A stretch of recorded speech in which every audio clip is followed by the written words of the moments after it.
Egypt, a civilization that lasted 3,000 years, built some of the greatest monuments ever made, and fed millions of people in the middle of a vast and hostile desert. The secret behind all of it was a single river.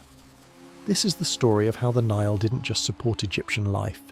It controlled every part of it, from the food on every table to the gods in every temple.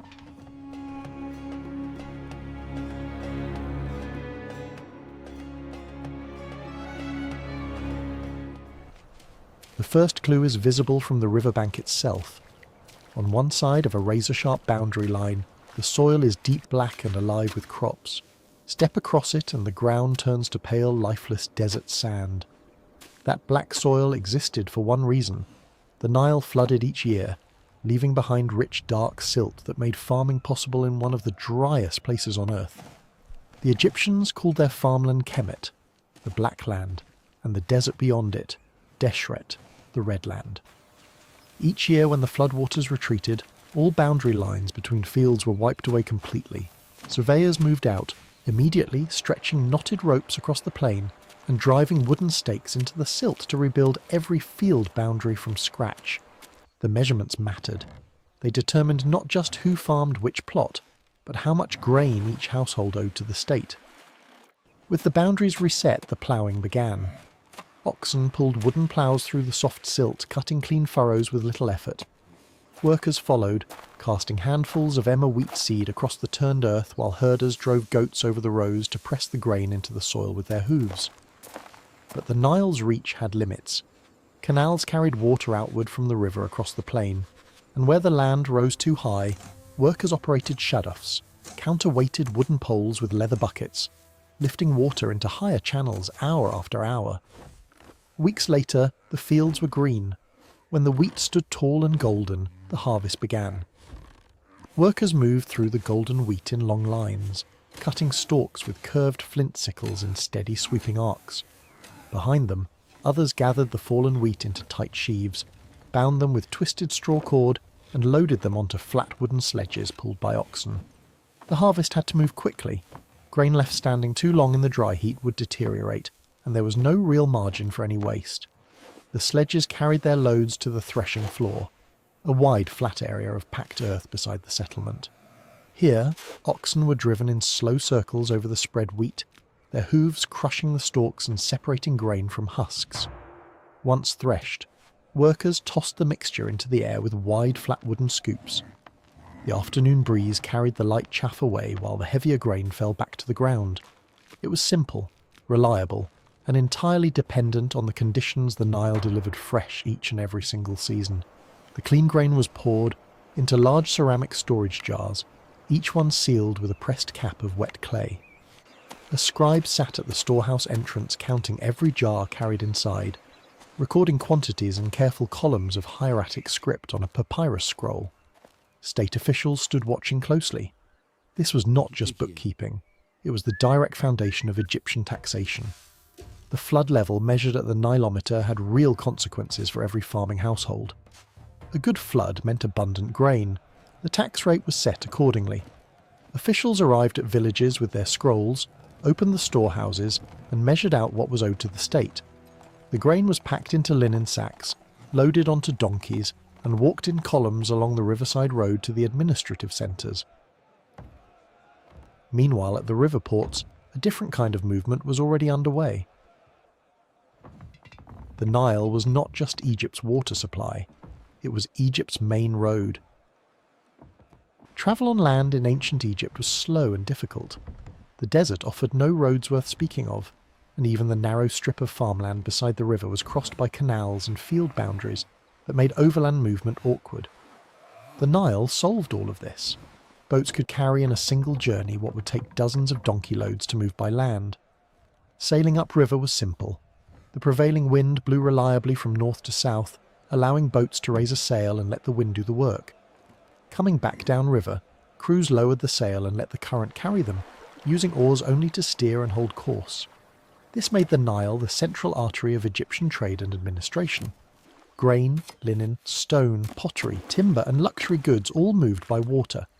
At busy river ports, stone quaysides were stacked with amphorae and crates. merchants examining goods while workers unloaded boats that had barely stopped before the next consignment was being loaded. The river also gave Egyptians something found nowhere else in the ancient world: papyrus.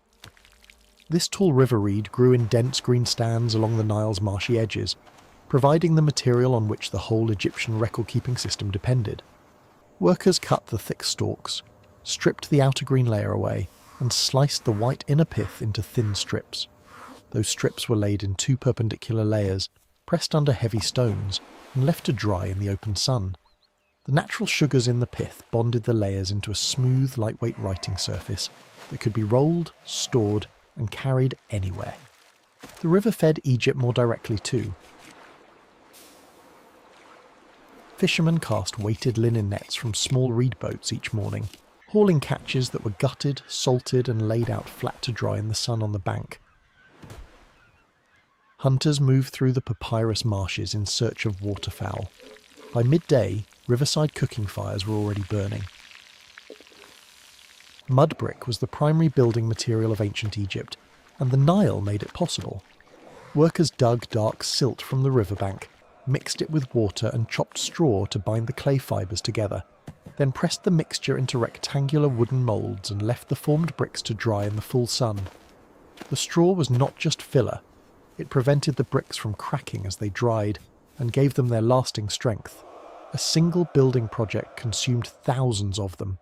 Homes, storage facilities, enclosure walls, entire settlements, all constructed from material the river had deposited on the plain each year.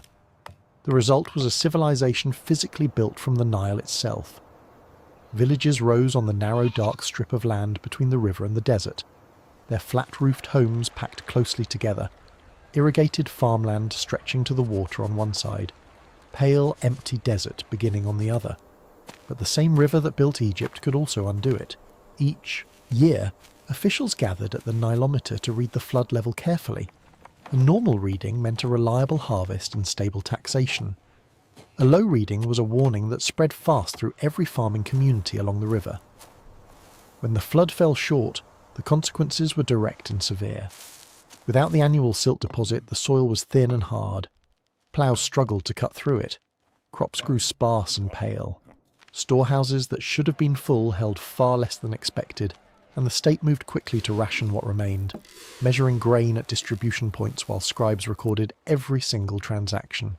Too much water was equally destructive. In years of extreme flood, the river overran its banks entirely, dissolving mud brick walls, burying farmland under silt too deep to work, and destroying the earthen embankments workers had laboured hard to build. The Nile gave life, and it could take it away. After an excessive flood, the work of recovery was immediate and relentless. Workers cleared debris from damaged fields, hacked through thick silt deposits to find workable soil beneath, and dug out irrigation canals choked with flood material. Surveyors followed close behind, remarking field boundaries across the damaged plain just as they did every year after a normal flood. Except now they worked through a landscape of collapsed walls and scoured earth, rather than clean, dark, fertile silt. In the face of a river that could be both provider and destroyer, Egyptians sought patterns and protection in equal measure. The priests at the great temples along the Nile performed regular water rituals, pouring Nile water into carved stone basins, arranging offerings of bread, fish, and bundles of papyrus reeds on stone altars. Ceremonial boats carrying small gilded shrine structures were lowered onto the river and released into the current. These were not merely symbolic gestures to the Egyptians. They were deliberate acts directed at the forces they believed governed the flood, forces every person living beside the great river understood to be real and deeply consequential. The Nile shaped Egyptian life from the earliest years of childhood. Children carried water jars to and from the river each morning as one of their first daily responsibilities. Older children pulled weeds from the crop rows and carried harvested grain alongside the adults in the fields.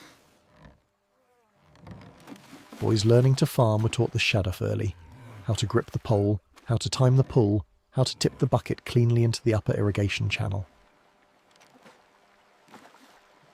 Some boys were selected for scribal training, sitting cross-legged in shaded courtyards practicing the hieratic script that would allow them to enter the administrative world the Nile had made necessary.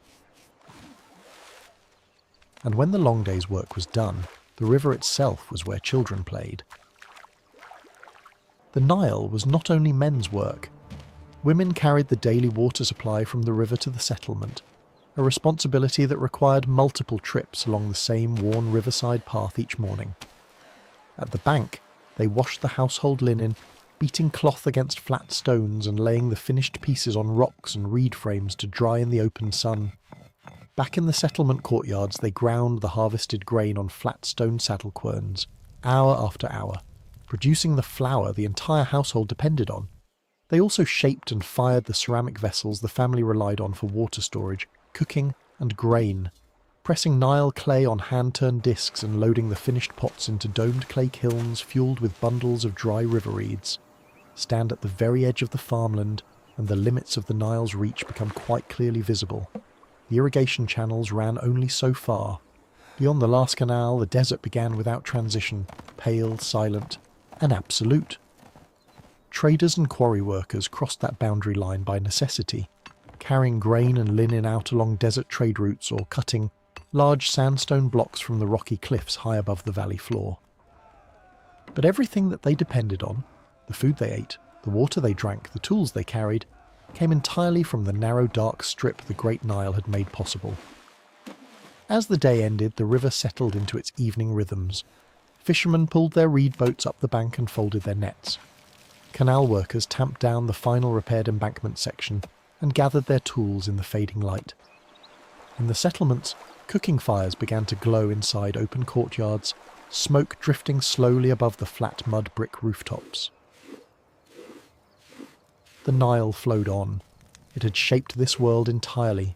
The soil, the food, the buildings, the calendar, the gods, and every single life lived along its banks.